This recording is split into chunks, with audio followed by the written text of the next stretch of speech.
Haleluya, jumpa lagi dengan saya, Pendeta Rio Panggabean. Saudara, saat ini saya ingin bicara tentang kesetiaan Tuhan. Nah, ada 3 bagian yang sangat sederhana. Ketika kita selesai menyaksikan tayangan ini, kita mulai tahu bahwa kita punya Tuhan yang luar biasa. Tentu Tuhan yang saya maksud adalah Tuhan Yesus Kristus, Sang Juru Selamat manusia. Apakah saudara sudah menerima Kristus sebagai Tuhan dan Juru Selamat? Saya nggak tahu, itu urusan saudara. Tetapi ketika saudara sudah menyaksikan tayangan ini nanti, boleh menjadi perenungan lagi buat saudara. Kalau saudara sudah menjadikan Yesus Kristus sebagai Tuhan dan Juru Selamat, puji Tuhan, lakukan terus hal-hal yang baik. Terlebih-lebih lewat tayangan-tayangan YouTube yang sudah saya tayangi ini, lalu ditambah hari ini, lebih sungguh-sungguh mencintai Tuhan, maka engkau akan melihat kehidupanmu akan mengalami perubahan. Kadang ada yang cepat, kadang ada yang lambat, tetapi selalu terjadi perubahan. Nah, sekali lagi, seperti di awal saya katakan, kita akan bahas tentang kesetiaan Tuhan. Nah, ada 3 kesetiaan Tuhan yang hebat, yang luar biasa, yang tercatat di dalam Alkitab. Mungkin bukan hanya 3, kalau saudara baca dari Kejadian sampai Wahyu mungkin puluhan, ratusan, atau ribuan. Tetapi inilah 3 kesetiaan Tuhan yang menurut saya menjadi inti di mana kita bisa menjalani kehidupan, kita bisa punya kekuatan menghadapi tantangan-tantangan ke depan. Nah, saya ada beberapa catatan bagaimana kita bisa menemukan kesetiaan Tuhan di dalam Alkitab. Yang pertama, saudara, saya senang sekali dengan bagian yang cukup sangat terkenal, yaitu Yeremia 29 ayat yang ke-11. Di dalam Yeremia 29 ayat 11 dikatakan begini, "Sebab aku ini mengetahui rancangan-rancangan apa yang ada padaku mengenai kamu. Demikianlah firman Tuhan, yaitu rancangan damai sejahtera dan bukan rancangan kecelakaan, untuk memberikan kepadamu," dikatakan, "hari depan yang penuh harapan."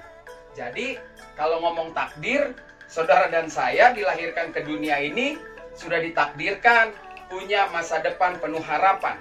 Tinggal bagaimana saudara mengimani janji Tuhan ini di dalam kehidupanmu sehari-hari. Jadi yang pertama, kesetiaan Tuhan ada di mana? Dia Tuhan yang konsisten di dalam penyertaannya. Firman yang dikatakan kepada kita, ya tentu waktu itu keluar untuk bangsa Israel yang sedang berada di dalam pembuangan atau perbudakan, ya. Tetapi ini tentu berlaku untuk siapa? Untuk keturunannya Abraham rohani seperti kita. Nah, ini mengajarkan kepada kita bahwa Tuhan yang setia adalah Tuhan yang konsisten di dalam penyertaannya. Karena setelah 70 tahun masa pembuangan itu, toh bangsa Israel kembali dipulihkan dan mampu membangun kembali bait suci untuk mereka kembali menyembah dan memuliakan Elohim, ya, Yahweh, ya, Tuhan mereka. Karena dalam perjanjian lama belum ada Yesus Kristus, tetapi janji itu tetap selalu ada.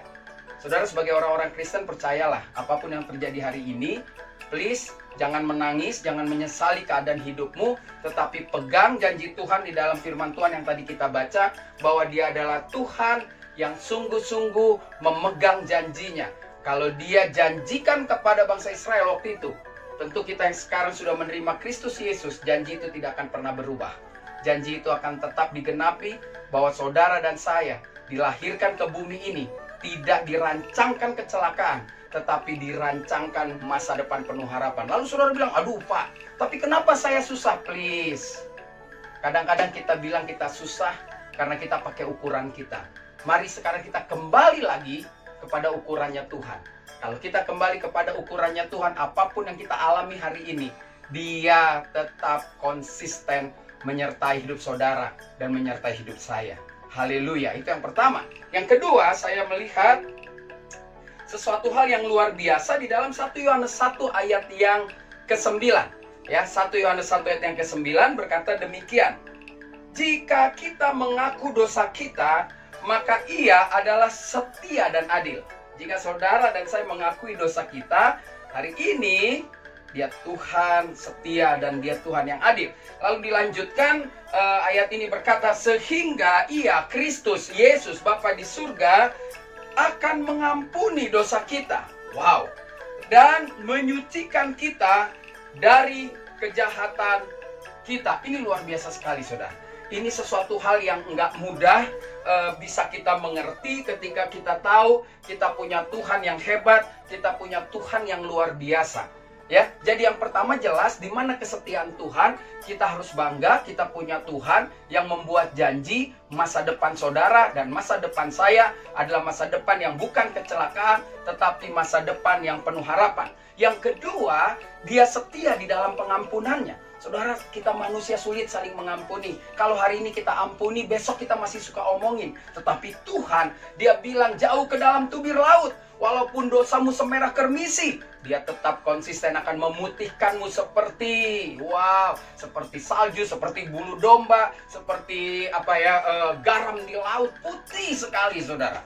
Ya, jadi janji Tuhan jelas. Kalau saudara dan saya buat kesalahan, saudara dan saya mau mengakui dosa kita di hadapan Tuhan, maka dia setia dan adil dan mau mengampuni. Tetapi ayat ini jangan kita pakai untuk terus kita hidup dalam dosa, main-main sama Tuhan. Kita hidup dalam dosa, terus kita bilang, kan ada 1 Yohanes 1 ayat 9. Wah, saudara, saya hanya ingin memberitahu, firman Tuhan juga mengatakan, anggaplah kesabaran Tuhan itu untuk menuntun kita kepada pertobatan. Jadi kalau saudara mau main-main juga dengan ayat terus hidup di dalam dosa, saya bukan tipe hamba Tuhan yang menakut-nakuti saudara. Biar firman Tuhan aja yang menjawab kelakuan saudara, atau mungkin kelakuan saya yang terus bersembunyi di dalam firman Tuhan, tetapi terus melakukan dosa. Please, ketika kita menyaksikan tayangan ini, saudara selalu ingat janji Tuhan pasti ya dan amin. Dia adalah Tuhan yang setia, yang selalu memegang firman-Nya. Jadi dia setia di dalam penyertaan. Dan yang kedua, dia adalah Tuhan yang setia, konsisten di dalam pengampunannya. Dan yang ketiga, mari kita lihat pada bagian firman Tuhan. Ayat yang suka sekali saya kutip kalau saya melayani mimbar ya, di mana-mana. Saya suka sekali dengan Filipi pasal 4 ayat 19. Dia Tuhan yang memenuhi segala keperluanmu menurut kekayaan dan kemuliaannya dalam Kristus Yesus. Jadi yang ketiga, di mana kesetiaan Tuhan, dia konsisten di dalam pemeliharaannya. Saudara cukup kerja apa yang bisa saudara kerjakan. Jangan ngotot-ngotot lah kalau kerja. Kalau saudara ngotot ingin capai satu goal yang sebetulnya saudara belum tanya Tuhan atau Tuhan belum konfirmasi, nanti jatuh ke dalam dosa. Makanya saya lebih suka biasa-biasa aja. Apa yang Tuhan taruh dalam hidup kita, jangan melampaui target Tuhan. Kenapa? Kalau saudara takut, lalu saudara mulai mau kerja keras apapun supaya hidup saya aman 20, 30, 40 tahun ke depan. Anak-anak saya 7 turunan dapat ketenangan. Buat saya sederhana, hati-hati. Boleh saudara pasang target, saudara boleh bikin goal yang indah-indah. Tetapi kalau kita tidak melibatkan Tuhan, maka itu rentan untuk jatuh ke dalam dosa.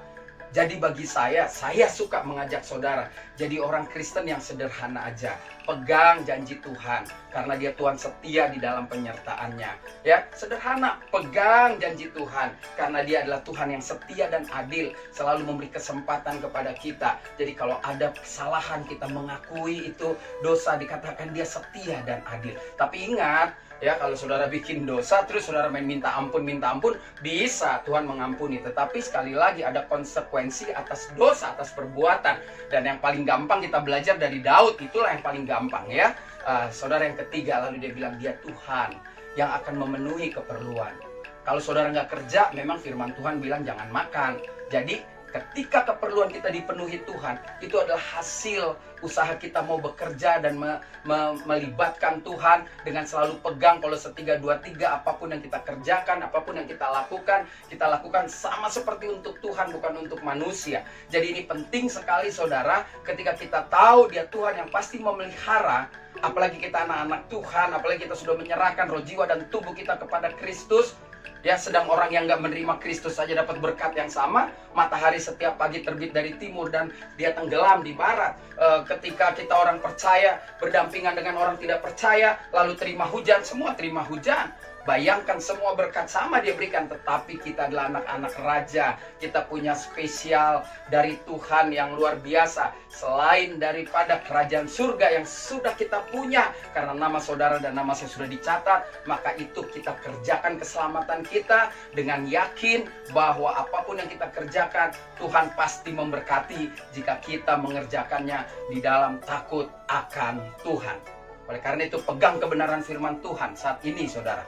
Jadi ketika saudara mengakhiri menyaksikan tayangan ini, satu hal yang perlu saudara tahu, yaitu kita punya Tuhan yang setia. Setia di dalam penyertaannya, setia di dalam pengampunannya, dan yang ketiga, dia setia di dalam pemeliharaannya. Puji Tuhan, haleluya. Saya mengajak saudara untuk setiap malam, hari Senin sampai Jumat, bergabung di saat teduh. Jam 9 malam ya, jam 9 malam saat teduh, namanya sebelum tidur. Kita akan membahas bagian-bagian firman Tuhan dengan sederhana, karena saya orang yang sangat percaya firman Tuhan yang sederhana itu, kalau kita buka hati dan kita biarkan dia masuk mengendalikan hidup kita, maka yang sederhana itu akan membuat saudara dan saya menjadi kaya raya di dalam Tuhan. Haleluya. Sampai jumpa pada renungan-renungan berikutnya. Saya Pendeta Rio Panggabean, Ekumene Ministry Jakarta. Tuhan Yesus memberkati.